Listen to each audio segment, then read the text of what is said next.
자, 이어서 계속 고1 통합학 과정 진학 파트 보겠습니다. 자, 여러분들 지나는 것은 우리가 중학교 때도 배운 내용이 있었고, 그 다음에 어렸을 때부터 대중매체나 서적을 통해서 흥미 위주로 한 번 정도는 다뤄봤을 거라 생각합니다. 원숭이가 이렇게 시간이 지남에 따라서 허리가 굳어지고 두 발로 걷죠. 얼마나 신기하겠어. 원숭이는 사람이 되는데 사람은 사람이 안 되네. 이게 문제야. 세 개 들으세요. 자, 여하튼 간에 흥미 위주로 학습하다 보니까 단편적인 부분만 다루게 되고 어떤 진화의 본질을 간과하기가 쉽습니다. 그래서 선생님은 이런 내용을 좀 고려해서 통합과학에서 다루고자 하는 진화설이 있어요. 여러 가지 진화설 중에서 한 가지 자연 선택설을 다루고 있습니다. 그래서 자연 선택설을 좀 더 보다 쉽게 이해하고 체계적으로 이해하기 위해서 여러분들 어떤 진화의 본질적인 내용까지 가미시키겠습니다. 여러분들이 진화를 정말로 제대로 공부하려면 여러분들 진화 공부하다가 머리에 진화요 이렇게. 그러니까 적당히 해야 되고, 물론 여러분들 어떤 목적으로 한다?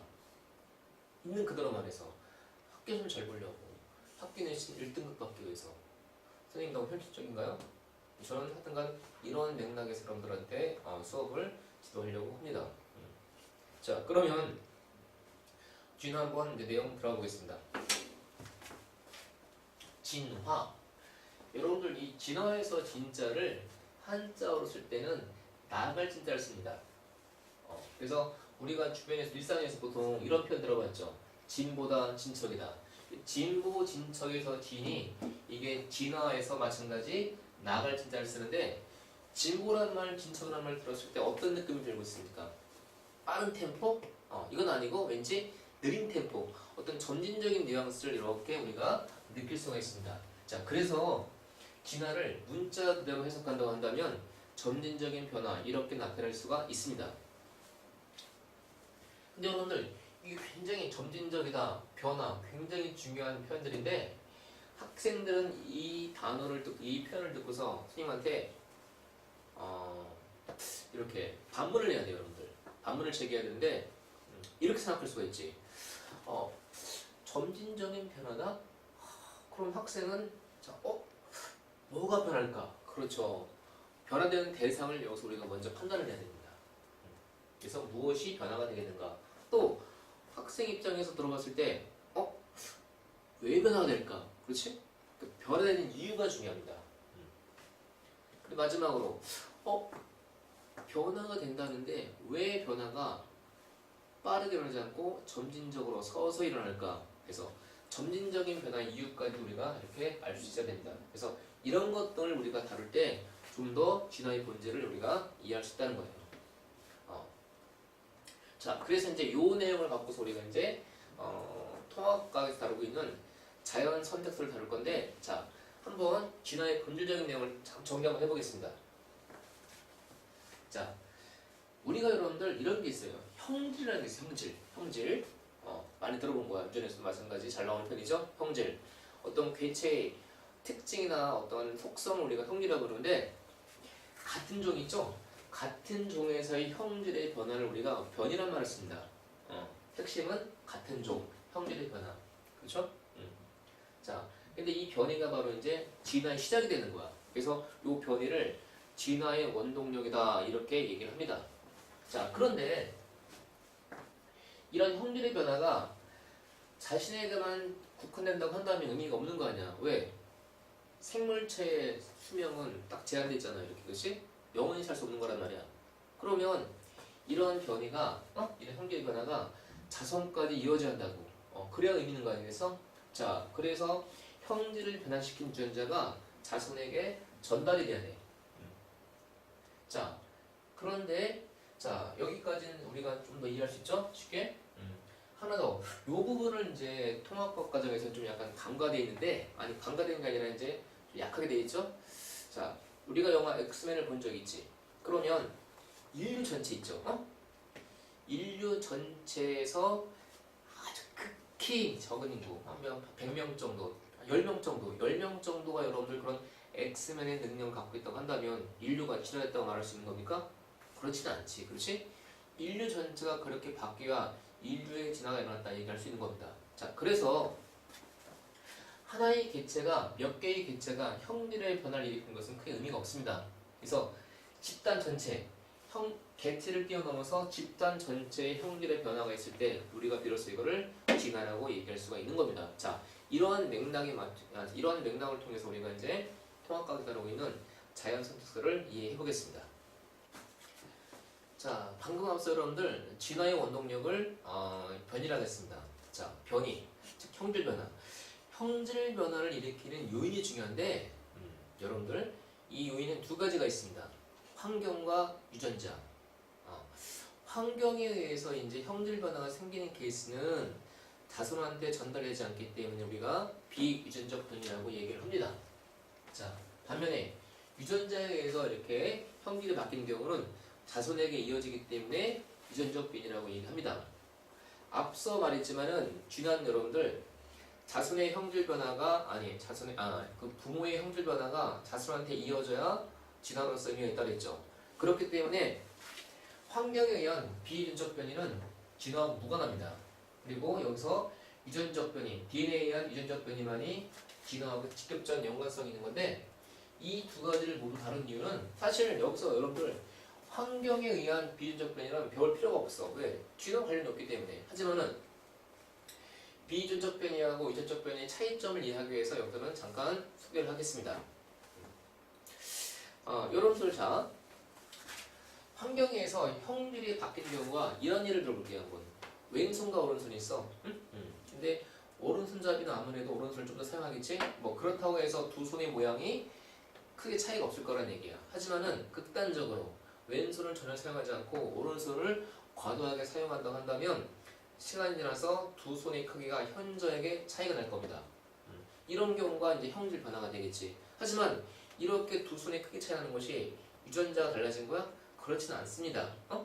유전자와 관련이 없기 때문에 역시 두 손의 차이가 자손에게 유전될 수는 없는 거겠지.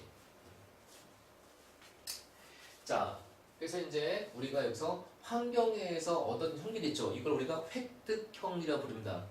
획득 형질은 유전자가 바뀌는 게 아니기 때문에 역시 마찬가지 자손에게 전달될 수가 없다. 이렇게 말할 수 있겠죠. 우리가 여러분들 이 비유전적 변이에서 대표적인 사례로 뽑는 게 통합과학 교과서에서 보통 제시되어 있습니다. 카렌족 여성 있죠. 보통 이제 뭐 젊은 사람도 있고 나이 먹은 사람도 있는데 여기서는 이게 할머니가 나오네요. 이렇게 할머니다 보니까 링수가 많아. 자, 그래서 이 여인들은 뭐냐면 뭐라고 할까, 이 목이 길어지는 게 미의 척도래. 그래서 이제 어렸을 때부터 이제 여기 색깔 보니까 노란색이네. 금속이 아마 황동이나 청동 같아, 재질이. 그래서 이거를 이제 채우면 이제 서서히 목이 길어지는 건데 선생님이 볼 때는 이게 실제로 이제 목이 길어질 수도 있겠지. 그런데 이게 이제 그 무거운 재질의 금속에 의해서 이게 어깨가 늘릴 거란 말이야. 어깨가 눌리다 보니까 상대적으로 이제 목이 길어 보이는 그런 착시효과까지 생길 수 있을 것 같아. 그래서 황동의 금속에 의한 목의 실제 길이 변화하고 이 어떤 착시효과까지 부각돼가지고 지금처럼 이렇게 긴 목으로 보이는 것 같습니다. 자, 근데 이제 이게 이 카렌족 여성이 그 동남아시아, 미얀마, 타이, 태국 말한 거죠? 여기서 이제 소소 거주하고 있다고 하는데 이 사람들 입장에서는 이런 어떤 그 긴 목을 만드는 그런 형성하는 그런 문화가 전통이라고 볼 수 있겠지만은 외부인의 입장에서 본다고 한다면 이거는 악습이에요, 여러분들. 악습. 얼마나 이게 불편하겠습니까? 그렇죠? 뭐 목을 구부릴 수가 있겠습니까? 뭐 샤워를 제대로 할 수가 있겠습니까? 그러니까 목을 제대로 움직일 수 없다 보니까 굉장히 불편할 것 같아. 자, 그런데 여하튼간에 그건 중요한 문제가 아니고 이렇게 여러분들 이런 긴 목이 결국 목이 길어졌다고 해서 유전자가 바뀌는 거 아니란 말이야. 그렇지? 유전자는 변화 없는 거야. 그래서 이렇게 자손이 있다고 한다면 그 자손 역시 마찬가지 이런 긴 목이 아니라 정상적인 목으로 태어날 거란 얘기지. 그렇기 때문에 계속 자손 대대로 이렇게 긴 목이 나오지 않기 때문에 이렇게 계속해서 이제 이렇게 링을 계속 끼워주겠죠. 만약에 이게 유전된다고 한다면 뭐 그거는 이렇게 참여할 필요가 없는 거 아니야, 안 그래? 자, 그래서 이제 이런 식으로 우리가 카렌족 여성 예를 통해서 우리가 비유전적 변이를 잠깐 얘기 들어봤는데 이런 케이스가 있습니다. 어떤 거냐면 선생님이 지금 만든 케이스인데 우리나라 교과서에서는 절대 실릴 수 없는 그림이에요. 이렇게 선생님이 한번 넣어봤습니다.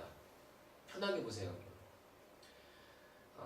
이 유전적 변이, 그러니까 비유전적 변이가 보통은 자 진화라는 관점에서 본다고 한다면 사람의 일생은 찰나입니다. 그렇죠? 짧은 시간이야. 그리고 사람의 일생에서 본다고 한다면 링을 채워서 목이 길어진 시간까지 약 수십 년이 걸립니다. 이건 긴 시간이라는 얘기야. 그런데 이런 환경에서 변화가 생길 때 굉장히 짧은 시간, 사람의 일생을 놓고 볼 때 수년도 아니고 1년보다 더 작은 수개월 안에 이렇게 변이가 생긴 케이스가 있습니다. 급진적인 비유전적 변이라고 선생님이 말을 붙인 건데 이런 경우에 한번 봅시다. 자, 변이 전, 변이 후. 자, 보겠습니다. 바로 이런 케이스입니다. 변이 전, 변이 후. 상당한 변이야. 그렇지? 여러분들은 생각할 때 성형수술한 건데 제가 변이란 말을 쓴 이유가 성형이란 말은 여러분들 의학적인 편이면서 동시에 우리가 일상적인 편인데 근데 이제 우리가 쥐나의 관점에서 본다고 한다면 여러분 성형이란 말을 변이란 말로 써야 이렇게 좀 더 정확한 표현 같아 이렇게 바꾼 겁니다. 성형전, 성형 후. 여하튼 간에 중요한 건 이렇게 변이 후 이 얼굴이 과연 자손에게 넘어갈 수 있을까? 아니죠. 왜냐면 변화가 됐다고 해서 유전자가 바뀌는 게 아니잖아. 그렇지? 그러니까 외모는 그대로 이제 이뻐졌지만은 유전자는 변화가 없어갖고 자손한테 이런 외모가 전달될 수가 없는 거지. 근데 이제 굉장히 하여튼 아무리 봐도 선생님 이거 악마의 편집입니까? 엄청나네 엄청나. 선생님이 한번 대학 다닐 때인가요? 그때 한번 우연찮게 압구정동에 가본 적이 있었어. 근데 압구정동에 보니까 그냥 완전 건물 자체가 다 성형외과야. 엄청나더라고. 그러니까 평촌 학원과의 학원이 많지 않습니까? 똑같은 거야. 다 성형외과야. 다른 간판 안 보이더라고. 근데 우스갯소리로 거기 지나간 여자들은 다 생김새가 같다고 합니다. 이렇게. 자, 근데 여러분들 이런 거 하나 생각해 볼게요. 우리가 이제 이 성형 같은 경우는 지금 현재 한 번에 다 바뀐 거 아니야? 일시적으로 그렇지? 한 번에 한 거란 말이야. 근데 성형도 서서히 조금씩 하는 케이스가 있습니다. 몇 개를 걸쳐갖고 앞트임했다가 몇 개월 후에 띠팀하고 그다음에 그 후에 쌍꺼풀하고 뭐 이렇게 코 올리고 또 후에 이렇게 그다음에 이제 지방도 집어넣고 그다음에 입술에다가 이렇게 뭐 문신도 하고 그다음에 이제 더 나가서 야각까지 하고 그다음에 이제 거기다 안면 윤곽술까지 해가지고 완전 황골탈퇴가 되는 거지. 이렇게 긴 시간 동안에 이렇게 변이를 겪을 수가 있어. 변이. 근데 여러분들 진화를 보게 되면 이렇게 말하지 않습니까? 오랜 시간에 걸쳐갖고 서서히 바뀐다. 여러분들이 보통 우리가 이렇게 얘기를 듣고서 또 이렇게 알고 있는데 이 표현은 굉장히 오해 여지가 있습니다. 그래서 이제 제가 아까 얘기했죠. 진화의 본질을 이해를 해야 어떤 유전적인 변에서 오해가 없다고 이렇게. 자, 한 가지만 얘기해 볼게요, 여러분들. 지금 이렇게 성형을 해서 서서히 바뀌는 과정은 방향성이 있습니다. 왜냐면 이 얼굴을 목적으로 해가지고 얼굴을 바꿔나가는 거네, 조금씩. 그렇지? 분명히 목적이 있고 방향성이 있습니다. 의도적입니다. 근데 진화에서 서서히 바뀌는 과정은 이거는 무작위예요, 여러분들. 방향성이 없다고. 어떻게 바뀔지 모른다는 얘기입니다.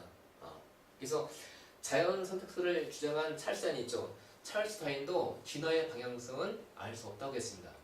그래서 이제 그런 방향성에 비춰갖고 우리가 이제 자연 선택설을 얘기할 건데 지금 여러분들 있는 변이 있죠? 이런 변이가 바로 비유적 변이가 왜 이렇게 진화하고 무관한 거냐? 이제 그 부분만 이해하면 될 것 같아요.